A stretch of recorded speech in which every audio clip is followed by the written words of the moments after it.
Negara ini tidak diproklamirkan untuk para pejabat negaranya minum kopi dan makan siang dengan para penjahat.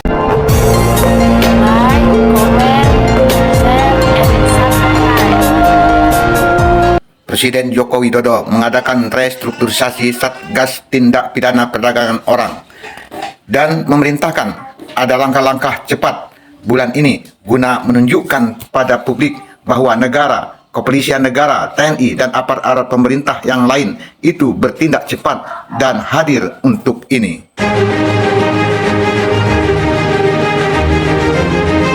Presiden tadi memerintahkan kepada Kapolri tidak ada backing-backingan karena semua tindakan yang tegas itu di-backing oleh negara.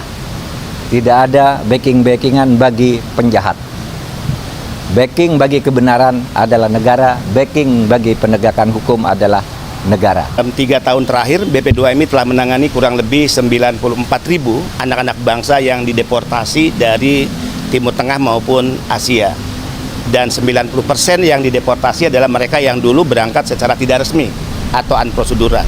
Dan diyakini 90% dari angka itu diberangkatkan oleh sindikat penempatan ilegal pekerja migran Indonesia. Kemudian jenazah kurang lebih 1.900, artinya tiap hari rata-rata 2 peti jenazah masuk ke tanah air kita. Sama, 90% mereka adalah yang dulu berangkat secara tidak resmi, korban penempatan sindikat ilegal. Kemudian 3.600 yang sakit, depresi, hilang ingatan, dan bahkan cacat secara fisik. Kenapa mereka sakit saat meninggal selain penganiayaan?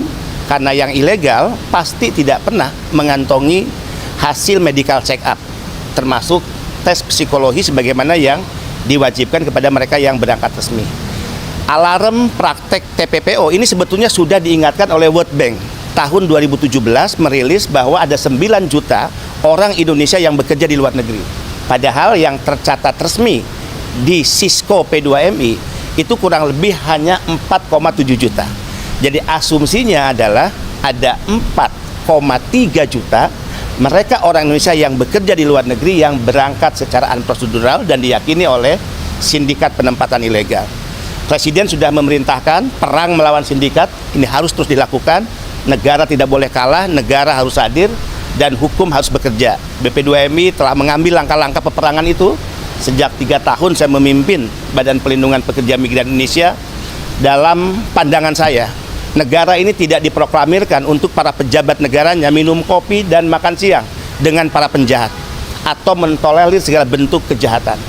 8 bulan lalu BP2MI telah memecat salah satu ASN yang pemecatannya kami umumkan lewat platform media sosial dan bahkan konferensi pers karena terlibat dalam penempatan ilegal. Jadi ini kejahatan kemanusiaan yang tidak boleh negara tunduk atau kalah melawan para sindikat dan mafia. Naib jika negara ini justru untuk penempatan pekerja dikendalikan oleh sindikat dan mafia. Perintah Presiden sudah jelas, kami tentu akan melaksanakannya secara sungguh-sungguh di lapangan. Komitmen pada Republik dan Merah Putih ini tidak boleh dicederai dengan hadirnya para sindikat dan mafia di negara ini. Terima kasih.